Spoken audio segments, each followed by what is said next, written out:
இயேசுவில் நல்லவர்களே, ஆண்டவருடைய அன்பு நிறைந்த குழந்தைகளை, இன்றைய 3 வாசகங்களும் 2 வகையான மனிதனிலேயே 2 வகையான தன்மைகளை பற்றி பேசுகின்றன. உள்தன்மை, வெளித்தன்மை. வெளியே இருப்பது காண்கின்ற இந்த உடல், உள்ளே இருப்பது காண முடியாத உள்ளம், எண்ணங்களை தருகின்ற அறிவு, வைராக்கியம் கொள்ளுகின்ற அந்த வில் பவர் என்று சொல்லப்படுகிற சித்தம், கடவுளுடைய ஆன்மா என்னும் இந்த உலகத்தில் இருக்கிற அந்த அன்கான்சியஸ் என்று சொல்லுகிறார்கள், அல்லது யூனிவர்சல் என்று சொல்லுகிறார்கள். இந்த உலகம் முழுவதும், பிரபஞ்சம் முழுவதும் இருக்கிற ஆற்றலை உள்வாங்குகின்ற சக்தி. பிரியமானவர்களே, வெளிப்புறத்திற்கு தெரிவது இந்த உடல் மட்டும்தான். 2ஆம் வாசகம் சொல்லுகிறது, நாங்கள் காண்பவற்றை நோக்கி அல்ல, காணாத, கண்களால் புலப்படாத உள்ளார்ந்த ஆன்மாவை நோக்கி பயணப்பட்டு கொண்டிருக்கிறோம், வாழ்ந்து கொண்டிருக்கிறோம். எனவே என்னுடைய வெளிப்புற மனிதன், நீங்கள் காண்கின்ற இந்த மனிதன் அழிந்தாலும், சோர்ந்தாலும், வாடி வதங்கினாலும், துன்பங்களால் பார்ப்பதற்கு மோசமான நிலையை சந்தித்தாலும், எங்கள் உள்ளார்ந்த மனிதன், உள்ளிருக்கிற ஆன்மா என்று சொல்லப்படுகிற இறை சக்தி எங்களுக்குள் வளர்ந்து கொண்டே இருக்கிறது, மலர்ந்து கொண்டே இருக்கிறது. பிரியமானவர்களே, இந்த 2 தன்மை எதற்காக கொடுக்கப்பட்டிருக்கிறது என்றால், அதுதான் நம்முடைய வாழ்வை தீர்மானிக்கின்ற ஒரு சக்தியாக இருக்கிறது. நீங்கள் வெளிப்புறத்தை உங்களில் அடையாளப்படுத்துகிறீர்களா, அல்லது உங்களுடைய உள்புறத்தில் கடவுள் தந்திருக்கிற பொக்கிஷங்களை அடையாளப்படுத்துகிறீர்களா? நீங்கள் உங்களை யார் என்று சொல்லுகிறீர்கள் அல்லது சொல்ல விரும்புகிறீர்கள்? இது ஒரு அடிப்படையான கேள்வி. அப்ப நீங்கள் யார் என்று உங்களை சொல்ல ஆசைப்படுகிறீர்கள்? இந்த உடல் அல்லது வெளியில் இருக்கிற இந்த வீடு, நான் என்பது என்னுடைய நகை, நான் என்பது என்னுடைய பட்டம், நான் என்பது என்னுடைய படிப்பு, நான் என்பது என்னுடைய கௌரவம், அல்லது நான் என்பது என்னுடைய பெருமை என்று எடுத்துக்கொண்டால் அது வெளி, எல்லாம் பார்க்க முடியும். அல்லது நான் என்பது என்னுடைய உயிர், நான் என்பது என்னுடைய மனம், நான் என்பது என்னுடைய ஆன்மா, நான் என்று எனக்குள் இருக்கின்ற இந்த இறை சித்தம், இறை சிந்தனை என்று எடுத்துக்கொண்டால் உங்களுடைய செயல்பாடுகள் அதற்கு ஏற்ப இருக்கும். இப்ப இதுக்கு முதல் வாசகத்துக்கு வாங்க. இந்த ஆதாம் ஏவாள் நல்லா கவனிக்கணும். ஆண்டவரை குரலை கேட்டவுடன் ஓடி ஒளிந்து கொண்டார்கள். அப்ப கடவுள் கூப்பிட்டு கேட்கிறார், ஏன் ஒளிந்து கொண்டாய்? அவன் சொல்லுகிறான், நான் ஆடையின்றி இருந்தேன், ஆகவே ஒளிந்து கொண்டேன். இப்போ கடவுள் கேட்கிறார், நீ இல்லாமல் இருப்பதாக உனக்கு சொன்னவன் யார்? ஏன் இந்த கேள்வினா, ஒரு 4 நாளைக்கு முன்னாடி கடவுள் வந்தாருன்னு வச்சுக்கோமே, அந்த பழத்தை சாப்பிட்றதுக்கு முன்னாடி கடவுள் வந்தாருன்னு வச்சுக்கோமே, ஆதாம் எப்படி இருந்தான்? அப்படித்தான் இருந்தான். பழம் சாப்பிட்ட பிறகும் அவன் அப்படித்தான் இருந்தான். வெளிப்புறத்தில் எந்த மாற்றமும் இல்லை. ஆனால் அவனுடைய மனத்துக்குள் ஏதோ ஒரு தீமை புகுந்து கொண்டது, ஒரு சிந்தனை புகுந்து கொண்டது. புரியுதுங்களா 2 தன்மைங்கிறது என்னன்னு? அதனாலதான் கடவுள் கேட்கிறார், நேத்து வரைக்கும் அப்படித்தானடா இருந்த, இன்னைக்கு உனக்கு யார் சொன்னா உனக்கு இப்படி ஒன்று இல்லை என்று? நல்லா கவனிங்க. இனித்த உறவு கசக்கிறதா இல்லையா கொஞ்ச நாள் கழித்து? யாரை நாம் நல்லவர்கள் என்று சொன்னோமோ அவர்களே நமக்கு கெட்டவர்களாக தெரிகிறார்களா இல்லையா ஒரு குறிப்பிட்ட காலத்திற்கு பிறகு? யாரை மோசம் என்று ஒதுக்கி வைத்தோமோ அவர்களோடு தோளில் கை போட்டு கொண்டு இவர்களைப் போல் எனக்கு உண்டா என்று உறவு கொண்டாடுகிறோமோ இல்லையா? அல்லது பெத்த பிள்ளைய, ஏ அப்பா என் பிள்ளைய மாதிரி உண்டா அப்படின்னு சொன்ன அதே வாய் தானே, சி இதெல்லாம் பிள்ளையா அப்படின்னு ஒரு காலத்தில் சொல்லுது. ஆள் மாறிடுச்சா, வாய் மாறிடுச்சா, இல்லை உறவு மாறிடுச்சா, இல்லை ஆள் மாறிடுச்சா? அதே ஆள் தானே. கணவன் மனைவிக்கும் பொருந்தும், இது வீட்டில் இருக்கிற எந்த உறவுகளுக்கும் பொருந்தும். ஏன் அப்ப அங்க என்ன மாறுகிறது? வெளிப்புறம் மாறல, அதே மாதிரி தான் இருக்கு. ஆனால் உள்ளே மாறுகிறது. எனவே உள்ளத்தால் வாழ்கிறவன் மனிதன், மனத்தால் வாழ்கிறவன் மனத்தன் மனிதன். நாம் நினைப்பது போல் நம்முடைய வாழ்வு வெளிப்புறத்தில் இல்லை, உள்ளிருந்து தீர்மானிக்கிறது. உள்ளே உள்ள சக்தி, உள்ளே உள்ள அந்த இருப்பு, உள்ளே உள்ள தன்மைதான் நீங்கள் மகிழ்ச்சியோடு இருக்கிறீர்களா, துயரத்தோடு இருக்கிறீர்களா, உங்களுக்கு எது தேவை எது தேவையில்லை, நீங்கள் எது என்பதை உங்களுக்கு அடையாளப்படுத்துகிறது. நேற்று வரை தன்னை கடவுளோடு அடையாளப்படுத்தி இருந்தான் ஆதாம். கடவுளே எனக்கு எல்லாம், கடவுளே எனக்கு தலைமை என்று கடவுளை மனதுக்குள் வைத்து கொண்டாடியதால் அவனது குறைகள் அவனுக்கு குறைகளாக தெரியவில்லை. நேற்று வரை வீட்டிலே அன்பு பெருகி ஓடியது. ஆகவே அந்த வீட்டிலே ஏதேதோ இல்லாமல் இருந்தது, அது எல்லாம் குறையாய் தெரியவில்லை. எப்போது அன்பு அங்கே குறைந்ததோ, வேறு ஏதோ ஒன்று உள்ளே வந்ததோ, அப்போது எதெல்லாம் இல்லை என்கின்றது குறையாய் தெரிந்தது. நேற்று வரை ஒருவருடைய குற்றம் எனக்கு குற்றமாய் தெரியவில்லை, எனவே பாசம் பொங்கி வழிந்தது. ஆனால் எப்போது அந்த பாசம் அங்கிருந்து எடுக்கப்பட்டு விட்டதோ, அப்போது அவர்கள் எனக்கு பகைவர்களாய் தெரிகிறார்கள். அப்ப அன்பு என்பது, பாசம் என்பது உள் சார்ந்ததாக இருக்கிறது, அது வெளி சார்ந்ததாக இல்லை. இது ஏன் இது நமக்கு தெளிவா தெரியணும்னா, இது தெரியலன்னு வச்சுக்கோங்களேன். ஒரு வீட்டில் அன்னைக்கு சண்டை. ஃபாதர் கேளுங்க, ஃபாதர் என்னையா கேட்கணும், இதை கேளுங்க ஃபாதர் என்னையா கேட்கணும். அந்த அம்மா சொல்லுது, என்ன கேட்கணும் என்ன கேட்கணும்னா சொல்லு, உனக்கு என் மேலே பாசமே கிடையாதுங்கிறத சொல்லு. ஃபாதர் இந்த வீட்டில் இந்த ஆளுக்கு என் மேலே பாசமே கிடையாது ஃபாதர். அந்த ஆள் உடனே சொல்கிறான், பாசமே கிடையாதுன்னு சொல்கிறாங்க, கேளுங்க ஃபாதர். என் பிள்ளைங்களும் இதுதான் ஃபாதர் சொல்லுது. எங்கள் அப்பாலாம் ஒரு அப்பனா, அவன் நல்ல மனுஷன் அப்படின்னு சொல்லுது. ஃபாதர் காலையில் 5 மணிக்கு வேலைக்கு போனால் ராத்திரி 11 மணிக்கு தான் வரேன். நான் 5 ஃபேக்ட்ரி வச்சுருக்கேன். 5 ஃபேக்ட்ரியிலேருந்து ஒரு மாதத்துக்கு 10 லட்ச ரூபா எனக்கு வருமானம் வருது. 10 லட்சத்தில் நான் என்னைக்காவது போய் ஒரு நல்ல ட்ரெஸ் எடுத்துருப்பேனான்னு கேளுங்க ஃபாதர். ஃபாதர் அவ்வளவே கொண்டு வந்து வீட்டில் தான் போடுறேன். இந்த பாருங்கள் இந்த இது அவன் சொல்கிறான். அன்னைக்கு வெளிநாட்டு டூர் போகணும்னு கேட்டுச்சு காலேஜில் இருந்து பிள்ளை, அனுப்புனானா இல்லையான்னு கேளுங்க ஃபாதர். ஃபாதர் நாயா அலைகிறேன், மாடா உழைக்கிறேன், ஓடா தேய்கிறேன். யாருக்காக ஃபாதர்? சரி, இவனுடைய புரிதலில் எல்லாம் வாங்கியாந்து கொடுத்தாச்சுன்னா அது பாசம், அதுதான் உறவு. இது என்ன அடையாளம்? வெளிப்புற அடையாளம். இந்த சமூகத்தின் பார்வையிலே, இங்கே கூடி இருக்கிற இந்த மக்கள் மத்தியிலே இந்த வீடு எனக்கு ஒரு அடையாளம், அது ஒரு கௌரவம், என் பிள்ளைகளின் படிப்பு, வெளிநாட்டு பயணம், இதை விட வேற என்ன வேணும்? அந்த பிள்ளை என்ன சொல்லுது? ஃபாதர் வெளிநாட்டுக்கு காசு கொடுத்து அனுப்புனார், வைக்கலாம் இருக்கட்டும், எனக்கு நேற்று பிறந்த நாள் வந்தாரா இல்லையான்னு கேளுங்க ஃபாதர். ஃபாதர் சும்மா போட்டு வர முடியுமா ஃபாதர்? 10 லட்ச ரூபா என்ன சும்மாவா அள்ளி கொடுப்பான்? அவ்வளோகானும் உழைச்சா தானே வரும். அது என்ன சொல்லுது? என் பிறந்த நாள் அன்னைக்கு நீ வந்தா என்ன ஃபாதர்? 5 லட்ச ரூபா நஷ்டமாயிரும் ஃபாதர். அந்த குழந்தை சொல்லுது 5 லட்சம் நஷ்டமான என்ன? பிறந்த நாளுக்கு கழுத்தில் போட்டிருக்கே நெக்லஸ், அது எந்த பணத்தில் வந்தது? அவன் பிரச்சனை என்ன? நான் உன்னை அன்பு செய்ததால் நெக்லஸ் கொடுத்தேன். அந்த குழந்தை என்ன கேக்கு? இந்த நெக்லஸே வேண்டாம், அந்த வச்சுக்க.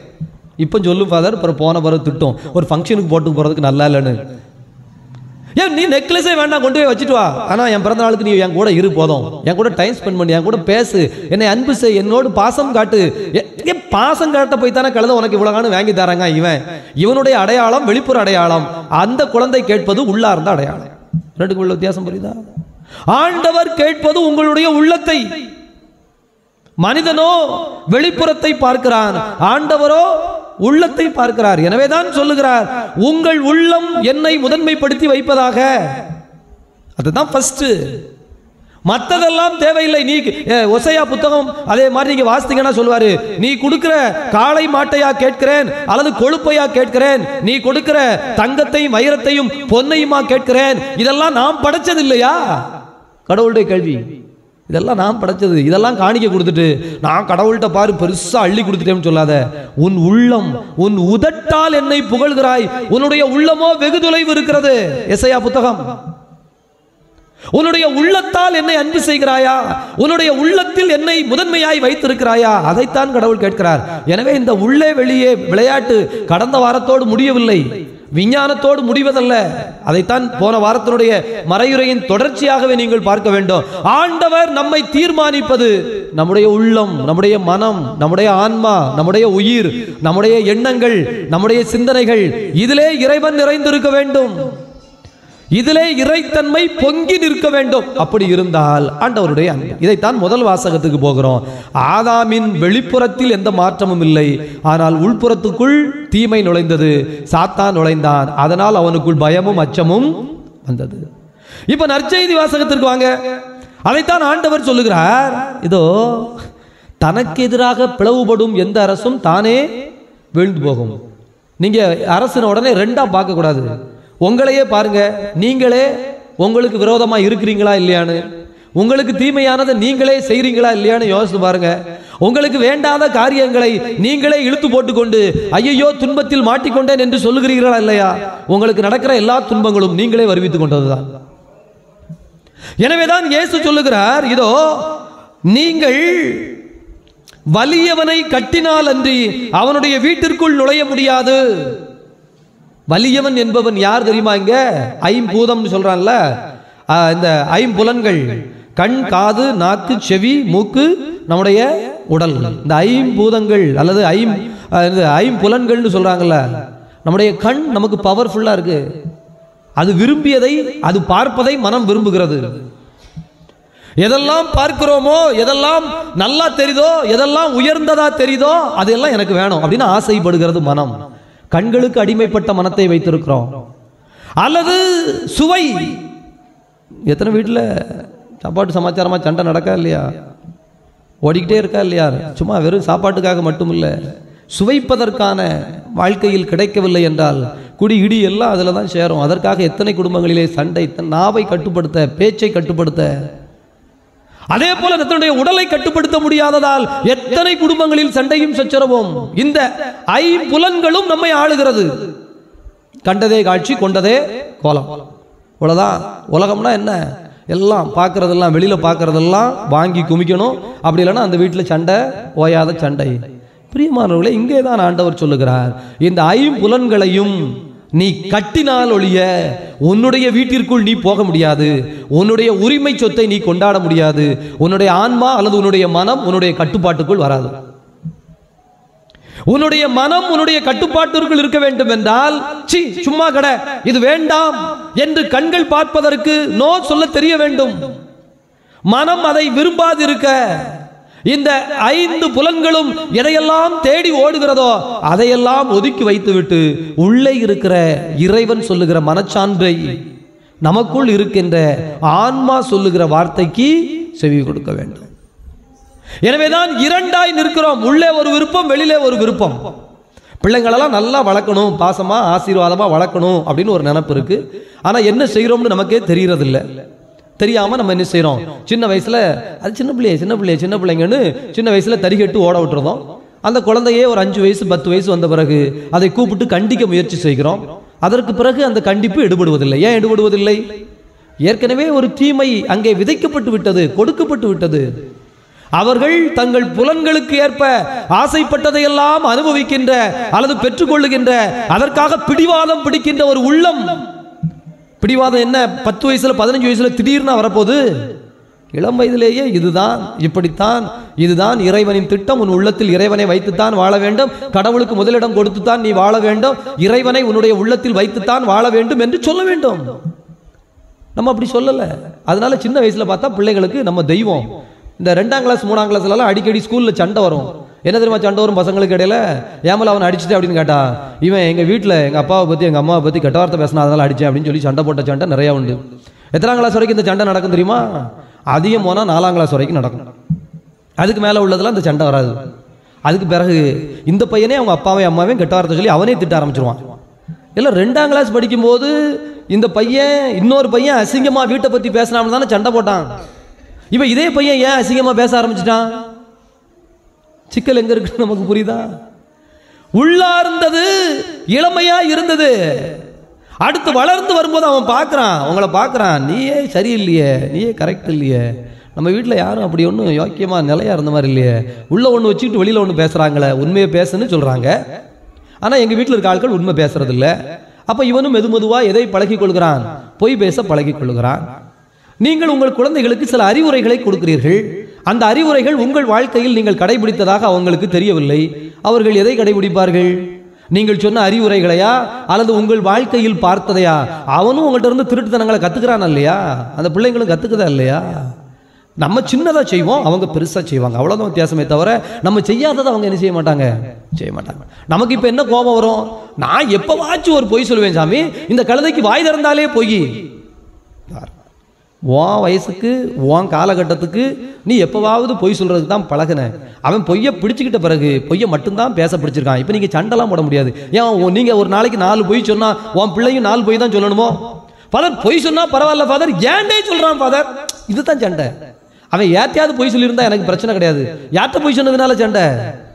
ஏன்டே பொய் சொல்றான் ஃபாதர், எவ்வளவு திமிரு இருந்தா நாம் சோறு போட்டு வளர்க்குற கழுதை கடைசியில் என்னவே. ஏங்க பாம்பு கொத்துறதுல யாருன்னு பார்த்தா கொத்தும்?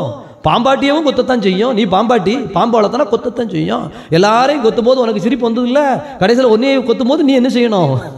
சிரிக்கத்தான் செய்யணும். அழுதா என்ன அர்த்தம்? பிரியமானவர்களே, அதைத்தான் ஆண்டவர் சொல்லுகிறார், அழகாக சொல்லுகிறார். வலியவனை கட்டு. வலியது வேற எதுவுமே கிடையாது, இந்த 5 புலன்கள் தான். இந்த 5 புலன்களை இந்த குழந்தைகளுக்கு நீங்கள் அடக்கி ஆள கற்றுக் கொடுக்கவில்லை என்று சொன்னால் அவர்கள் உங்களை அடக்கி ஆழ்வார்கள். நீங்கள் அழுதே தீர வேண்டும், ஒப்பாரி வச்சு ஆக வேண்டும். ஏன்னா அது தரிகட்ட குதிரை, கடிவாளம் இல்லாத குதிரை. அந்த கடிவாளம் இல்லாமல் வளர்கிற குதிரையை நீங்கள் என்ன செய்ய முடியும்? ஒண்ணுமே பண்ண முடியாது. எனவேதான் ஆண்டவர் சொல்கிறார், வலியவனை கட்டு, அதற்கு பிறகு உள்ளே இருப்பது ஆன்மாவை நீ கொள்ளையிட்டுக் கொள்ளலாம், நீ பெற்றுக் கொள்ளலாம், நீ ஆண்டு அனுபவித்துக் கொள்ளலாம். எனவே டோலிசம் என்று சொல்லுகிறார்கள், இரு தன்மை, உள்ளொன்று வெளியொன்று. உள்ளேயும் வெளியேயும் யாருக்கு ஒன்றாய் இருக்கிறதோ அவர்கள் பாக்கியவான்கள். உள்ளும் வெளியும் 2 தன்மைப்படாமல் ஒற்றை தன்மையில் யாருக்கு நிற்கிறதோ, இயேசு கிறிஸ்துவினுடைய வாழ்க்கை அதுதான். அவர் போதித்தார், எளிமையை போதித்தார். சொன்னாரு, மனுமகனுக்கு தலை சாய்க்க கூட இடமில்லை. அப்படி மனிதர்கள் இந்த உலகத்தில் வாழ்ந்திருக்கிறார்கள். ஏன் முதலமைச்சராக இருந்த காமராஜர் சொல்றாங்கல்ல, சாகும்போது 15 ரூபா வச்சிருந்தாரு, கடைசியில் 2 ட்ரெஸ் தான், 2 செட்டு ட்ரெஸ் தான் வச்சிருந்தாருன்னு சொல்லி அன்னை தெரசாள் எவ்வளவு பெரிய சபை நடத்தியவர்கள். அவர்களுக்கு ஒரு பக்கெட்டு, ஒரு கப்பு, 2 ட்ரெஸ், இவ்வளவுதான். தன்னுடைய உடையை சாகும் வரை தானே துவைத்து போட்டு பயன்படுத்திய அன்னை தெரசாள். அவர்களுடைய பெயரால் அப்பவே அவர்கள் உயிரோடு இருக்கிற பொழுதே லட்சக்கணக்கான சீடர்கள் சேர்ந்து விட்டார்கள் அன்னை தெரசாளுடைய சபையில. மனிதர்கள் வாழுகிறார்கள், இல்லைன்னா நம்ம சொல்லல. நாம அப்படி இருக்கமா? நம்முடைய பேச்சொன்றும் செயலொன்றும். இயேசு முதலானவன் கடைசியாகட்டும், ஏனெனில் கடைசியானவன் முதலாவான் சொன்னாரு. சீடர்களுடைய பாதங்களை கழுவினாரு. சொன்னாரா செய்யலையா? எதை சொன்னாரோ அதை செய்யாமல் செய்யவில்லை. மன்னிக்கிறத பத்தி ஒரு கதை சொன்னாரு. இங்க பாரு, ஒருத்தன் மன்னிச்சு விட்டுட்டான், இவன் போய் அவன்கிட்ட கடன் வாங்கினவனை மன்னிக்கல, கூப்பிட்டு வச்சு அவனை கடைசியில் சிறையில போட்டான். ஏன்னா மன்னிச்சிருக்கணுமா இல்லையான்னு சிலுவையில் அறைக்கிற பொழுது இயேசு சொன்னாரு, அந்த இவர்களை நான் மன்னித்தேன், தெரியாமல் செய்கிறார்கள், மன்னித்து விடும் சொன்னாரா சொல்லலையா? இயேசு பேசின எதை செய்யலன்னு நீங்க சொல்லிருங்க பாப்போம். நாம பேசின எல்லாத்தையும் செய்யறோமா? இதுதான் உள்ளொன்றும் வெளியொன்றும். நம்முடைய சிந்தனை வேறாக இருக்கிறது, நம்முடைய எண்ணம் வேறாக இருக்கிறது. இதை என்ன வாதம்னு சொல்லுவாங்கன்னா, திமிர்வாதம்னு சொல்லுவாங்க. என்ன வாதம்? திமிர்வாதம் பிடித்த ஆட்கள் இதை எடுக்கணும்னு முயற்சி பண்ணுவாங்க. இந்த கை ஆனா என்ன செய்யாது, இங்க வரைக்கும் போகும். புத்தி இதை எடுன்னு சொல்லுவோம், ஆனா கை அங்க என்ன செய்யாது, போகாது. உங்க புத்தி, உங்க ஆன்மா ஒண்ணு சொல்லுது, உங்க உடம்பு அதை கேட்கலன்னா ஏறக்குறைய நம்ம வேற லெவலுக்கு போயிட்டோம்னு அர்த்தம். நம்முடைய வாழ்வு நம்முடைய கரங்களிலோ நம்முடைய கட்டுப்பாட்டிலோ இல்லை. ஆதாம் ஏவாளுக்கு நடந்தது, பவுலடிகளார் அதிலே உள்ளார்ந்ததை தன்னுடைய அடையாளப்படுத்தியதால் அவருடைய வாழ்வு சிறப்பும் இனிப்புமாக இருந்தது. எனவே ஆண்டவருடைய அன்பு குழந்தைகளே, இந்த 3 வசனங்களையும் மீண்டும் ஒரு முறை ஆழமாய் வாசிப்போம், ஆழமாய் தியானிப்போம். ஆமென். எழுந்து நின்று நம்முடைய நம்பிக்கை அறிக்கையிட்டு பாடுவோம்.